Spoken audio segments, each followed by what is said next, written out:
I'm Elex Michaelson. This week, the issue is Biden's decline. Who knew what, when? New questions about Kamala Harris's role and one of her own potential Democratic rivals in the race for California governor. Antonio Villaraigosa is here to talk about that and more. Plus, our panel, strategists Dan Schnur and Matt Klink on the week's biggest stories. And my commentary on how this anti-Semitic attack should be a wake-up call for us all.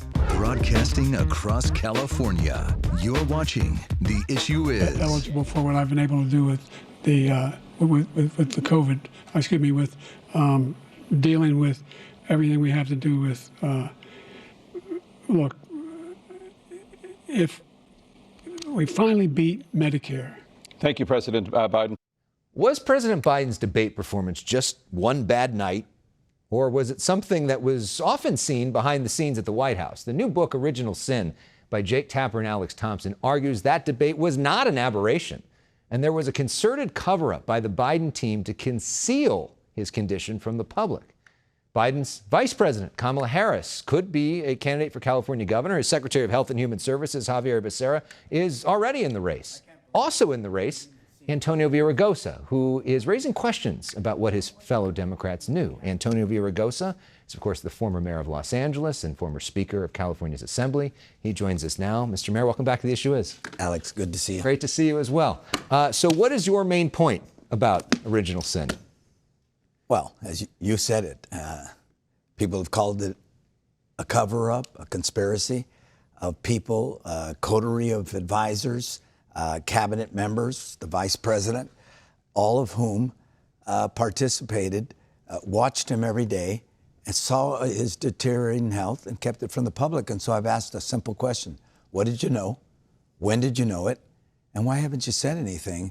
And of course, there hasn't been a response from either one of them. Do you think that there was a cover-up? I don't know, but in reading excerpts from that book, what's very clear, there was an intentional effort to keep it from the public that Biden's health, President Biden's health, was deteriorating over time. It wasn't just the debate that we all saw where we said, oh my God, they were doing things a year and a half earlier to hide that from the public. We know that Kamala Harris was his vice president, was with him all the time, likes to talk about the fact that she was the last person in the room before big decisions were made. I mean, if that was happening, she would have seen it, right? That's the question. There was also excerpts in the book that Xavier Becerra was confused for Secretary Mayorkas, the Homeland Secretary. And that's the simple question. I think there's an answer to that question, and I think we all want to hear about it. Because it's really not just about what happened in that book. It's about the consequences. Mm-hmm. Trump got elected, a convicted felon, an election denier, a climate change denier, someone who's put tariffs that are hurting small businesses and middle-class families, who's cutting Medicaid here in California. So it's the consequences of this failure to act or say anything that we're really focused on. So you blame Biden for the fact that Trump got elected? Well, I blame the people around him who refused to say something about, sir, you're not ready for another 4 years.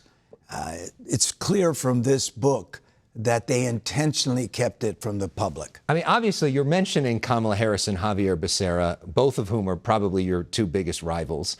Xavier Becerra, though, was not necessarily known for having the closest relationship with Joe Biden. Here's how Joe Biden introduced him when he was naming him as Secretary of Health and Human Services. For Secretary of Health and Education Services, I nominated Xavier Becerra. For me, it's the consequences of their failure to say anything. It's their participation in this charade that somehow the president was ready for another 4 years.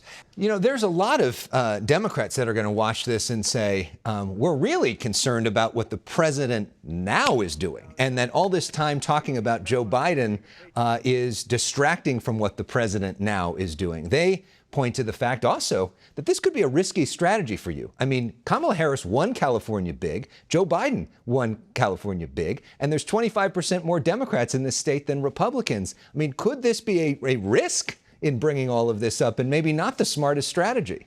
First of all, this isn't a strategy. It's not? This isn't a political play to get your name out there and to go after your main opponents? I love my country. Yeah.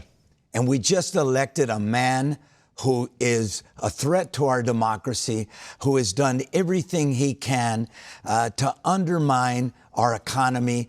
A man who I don't think is fit for office, but who clearly won because we had a 100-day campaign. If we had had a longer campaign with a candidate that could articulate not just what we're against, but what we're for, we might have had a different election. And you're suggesting in that 100-day campaign, that was Kamala Harris. That wasn't Joe Biden who was the nominee. Right. You're suggesting that she did not do a good job, basically, what you just said. When I'm suggesting she might have done a better job if she had a longer period of time. We had a 100-day campaign. Yeah. That's the other reason why she should get in if she wants to get in. At the end of the day, we need to shine a light on all of us. Yeah. Guarantee you, they will shine a light on me. Yes, well, but when they do, they're going to see I've been a proven problem solver. So I have a track record. Let's put the light on all of us. Since you're raising the issue of age and cognitive ability, you're now 72. If you were inaugurated, you'd be almost 74. If you served out an entire 2 terms, at the end of your 2nd term, you'd be almost 82. Should voters be concerned about your age and cognitive ability? Let's be clear about this. I'll be roughly the same age as Jerry Brown. Yeah. Last time I looked, Jerry was one of the best governors we've had in a very long time. I would say the best. And the fact of the matter is, I'd go into his office and he'd do pull-ups every day. Well, every morning I'm doing push-ups and I'm in the gym. I'm healthy and I'm ready. And so, You'd be roughly the same age as Joe Biden, too. No, I'd be roughly the same age as Jerry Brown. I mean, if you did a 2nd term, I should say. And you got to get elected first. Okay. And then you got to have 1 term. And I tell you, I'd rather be transformational in my 1st term than mediocre in 2 terms. Yeah. So, the people will decide, but so will I. And so I'll tell you what I won't do. I won't ever allow advisors or misrepresent to the public whether I'm ready for the job. I can tell you this. I'm ready for the job. We want to wrap up with something called Personal Issues, which is our fun sort of culture game to get to know what you're doing away from the politics stuff, right? What you're up to these days. So what's your favorite TV show as of late? What have you binged? I did binge Succession. Succession's great. Favorite book that you've read recently? Ezra Klein's book. Abundance. Abundance. There's a lot to learn from the California governor I've there. been talking about that for years. Yes, you have. A favorite movie you've seen recently? Favorite movie? That one you got me stumped on. Okay, maybe you got Mission Impossible this weekend if you want to check it out. And what is the best way to relax on the campaign trail for you? Is to get plenty of sleep, which I don't usually get. But I notice when I get more sleep, I'm rested and I'm ready. Yeah. Well, you've got about as much energy as anybody I've ever seen in terms of politics. Which is why that I can only imagine you with more sleep. Which is why that question was irrelevant.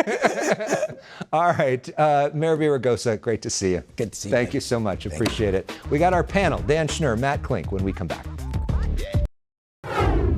I've asked a simple question. What did you know? When did you know it? And why haven't you said anything? That is Democratic candidate for California governor Antonio Villaraigosa attacking Kamala Harris and Xavier Becerra for their connections to Biden as this new book, Original Sin, comes out and everybody's talking about it. Let's talk about that and more with our panel. Our returning champion is Dan Schnur, longtime political strategist, former candidate for California Secretary of State. Dan teaches politics and media at UC Berkeley, Pepperdine, and at USC, where he once taught me.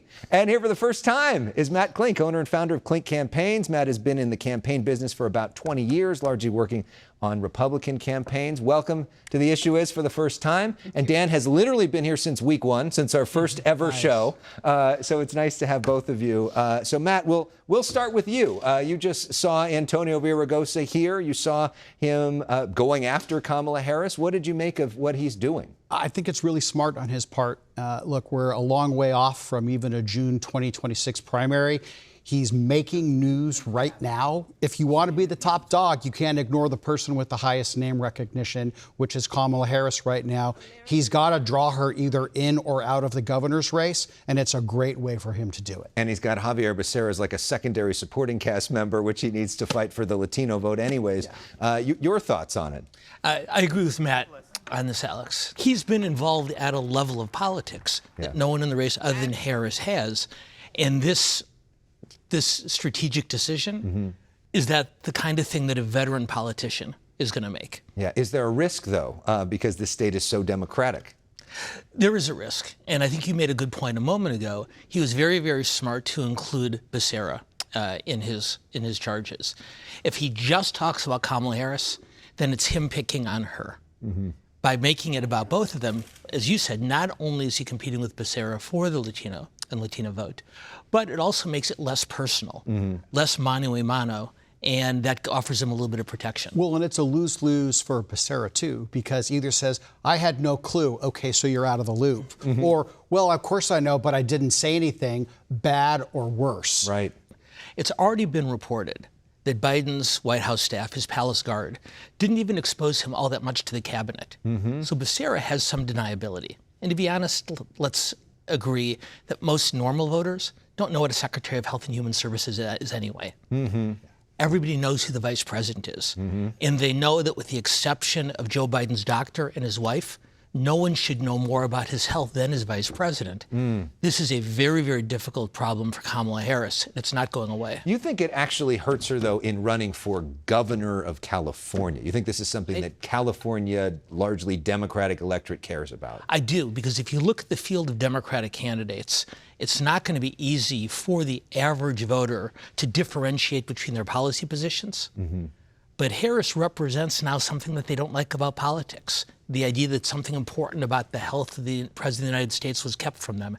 And that's a much easier distinction for Villaraigosa and other candidates to draw. But this book, which is getting all sorts of attention around the country, and Alex Thompson, one of the authors, is going to be with us next week here on The Issue Is, raises real questions about President Biden. Does that matter for the Democratic Party brand? Does that matter for people running for president next time, including potentially the governor of California, Gavin Newsom, who really bear-hugged Joe Biden in a big way during his run? Does it matter? It absolutely matters. And I think the party can't expect to move on with a forward-looking agenda until they grapple with the fact that, you know, the consensus that the orange man was bad consumed everything in the Democratic Party, so much to the point that not only, by the way, did the Politburo that they talk about, who are the close handlers of Biden in the book, advisors. However, the mainstream news media, they hated Trump so much that they were going to allow someone who was mentally not there to run for president again in 2024 until that debate in June came out and everybody said, wait a second. Well, and I think there were people that were afraid of getting their axis cut off and also being mocked by their colleagues. And one of the folks who actually didn't do that was Alex Thompson, one of the authors of this book. Correct. And he got a whole lot of pushback from the folks and the Biden White House who said a lot of stuff about him. Jake Tapper kind of had an opposite approach. It's interesting that they're writing this book together. Your thoughts on the political impact of all of this? So for the last decade, every Republican politician in the country has been defined in what they think and what they say about Donald Trump. Now it's the Democrats' turn, because every Democratic politician at every level of politics is going to be asked, what about Joe Biden?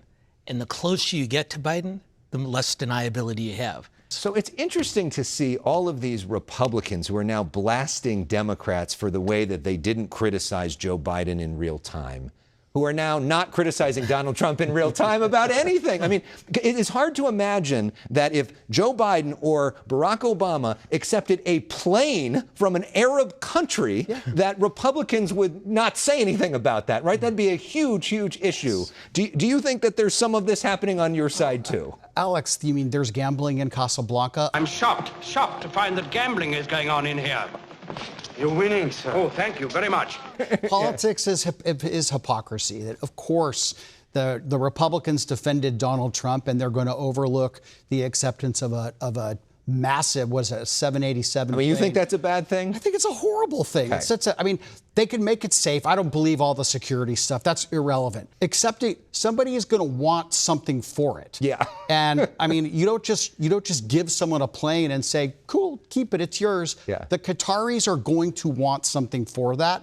I mean, we have a huge base in their country right now. They're involved in every negotiation in the Middle East. They probably are going to say, "Hey, remember that plane we hooked you up with? We want to make sure that this happens." So, I mean, Trump should know better, but again, Trump is Trump. This is why Americans hate politics. They know that Republicans, to Matt's point, are being hypocritical in excusing or minimizing Trump's behavior when they'd criticize it harshly on the other side of the aisle. And they're just as angry when they see the way Democrats are giving Biden a pass in a way that they certainly wouldn't if it were an older Republican president. Look, years ago in our class, Alex, back when you were there, and ever since then, I teach a concept called selective outrage. And it's the type of hypocrisy that Matt was talking about a moment ago. If you're on the other side, I'm going to condemn you with all the venom and vitriol I can. But if you're on my side, even if you do or say the exact same thing, I'm going to find a way to excuse it, or at least to minimize it. And that's what frustrates voters. Which is interesting, though, that Antonio Villaraigosa is now criticizing his side to bring it full circle on this whole thing. Mildly. Mildly. You don't think it's enough? No. But it's still, so it's but it creates news, and so it's a man bites dog gently story. Up next, the local impact of the big, beautiful bill. Stay with us. I will always protect the Medicaid I will always look to program. be bipartisan in areas where we agree. There are obviously going to be areas we disagree, Look, and we'll wait to see the final budget. The more we see people saying, no, it's not going to happen, the saltier I get, Alex. And we're going to get this done. That was Republican Congressmember Young Kim and Democrat Dave Min with me earlier this week. Kim was one of the leaders pushing to expand the deduction for state and local taxes in President Trump's big, beautiful bill. She helped increase the deduction from $10,000 to $40,000 for now, but it still needs to go through the Senate. Let's talk about that and more with our panel, longtime strategist and analyst Dan Schnur and Matt Klink. Dan, this big, beautiful bill, is it beautiful politically for Republicans, or are there problems here? Hey, this is the perfect political bill right now for both parties. Republicans get to argue that they are cutting taxes and that they are prioritizing native-born or otherwise legal status Americans over those who come here without documentation. Democrats, while they obviously are losing on the substance, see this as a huge political win also, because they can argue this is a huge tax cut for rich people while working-class Americans are being harmed. So from a pure political standpoint, both sides got their perfect talking point that's going to take them through next year's midterm elections. Do you think, though, these prospective Medicaid cuts are problematic if you're running a Republican campaign in a close district? If they explain the Medicaid cuts, no. If they just try to argue over the top, I mean, it's not about just cutting waste, fraud, and abuse, as Donald Trump has said. You know, and in California, no, it's a loser of an argument. But around the rest of the United States, the fact that they're going to pull able-bodied Americans off the bill who should be working or at least looking for work, that's a good thing. And the last part, 1.4 million people who are illegally in this country are getting Medicaid. That needs to stop. See, I know if you kept us on here long enough, Alex, I would find something to disagree with Matt about. This is a very, very problematic bill for Republicans in competitive House seats next year. The cuts to working-class Americans are very difficult to explain, no matter how adroit and how concisely you do it. Matt does make a good point that Trump and Republicans' strongest argument at this point is talking about undocumented immigrants receiving a lot of those benefits. And you saw Governor Newsom retreating from that in his latest budget proposal. But on balance, this is a terrific bill for Republicans to motivate their base. But for candidates for office holders like Young Kim, who need to win swing voters too, it's a much, much bigger challenge. It's Memorial Day weekend. Your thoughts on the importance of Memorial Day weekend? Absolutely. It is not a happy day, but it is a day to celebrate and be thankful for the men and women who over 2+ centuries have given their lives in defense of freedom in this country. So I've been an independent for many, many years, but back when I was a Republican, I had the great privilege of working for the late Senator John McCain. And he always taught me that whenever you meet a man or woman who served their country, you thank them for their service. So on Veterans Day and Memorial Day alike, and on 363 other days as well, let's thank those brave men and women for what they do for us. A big thank you to everybody who is watching right now for your service, and we're thinking of all the men and women who died on behalf of our country as well. Thank you both for being here. I've got a final word, my commentary about what's going on right now with anti-Semitism when we come back. My commentary is about the cold-blooded murder of 2 Jews and the wake-up call it represents for all of us. Yaron Lashinsky and Sarah Milgram were leaving a Jewish museum in Washington, D.C. when a gunman unloaded 21 bullets into them. He was heard chanting, "Free Palestine," and later told officers, "I did it for Palestine, I did it for Gaza." That suspect had never actually met his victims, and if he did, he'd know that Sarah was actively working on peace efforts, including trying to solve water scarcity issues for the people of Gaza. There are legitimate criticisms of how the Israeli government has treated the innocent people in Gaza, but just because someone's Jewish doesn't mean they support everything Benjamin Netanyahu does. The phrase, often chanted on college campuses these days, "From the river to the sea, Palestine will be free," is interpreted by some Palestinians to mean an end to what they call Israeli occupation. But Jews fear that phrase actually means ending Israel itself and the lives of the Jews living there. Holocaust survivors we've profiled over the years speak to us hoping to prevent a similar situation. Never again is what they say. For generations, Jews have stood up when other minority groups were senselessly attacked. At this moment, Jews can use as many allies as possible to stand with them and not allow this hateful rhetoric into the mainstream. Hate is never okay for anyone. I'm Elex Michaelson. We end with an image of Yaron and Sarah and a word in Hebrew that means both hello, goodbye, and peace. Shalom.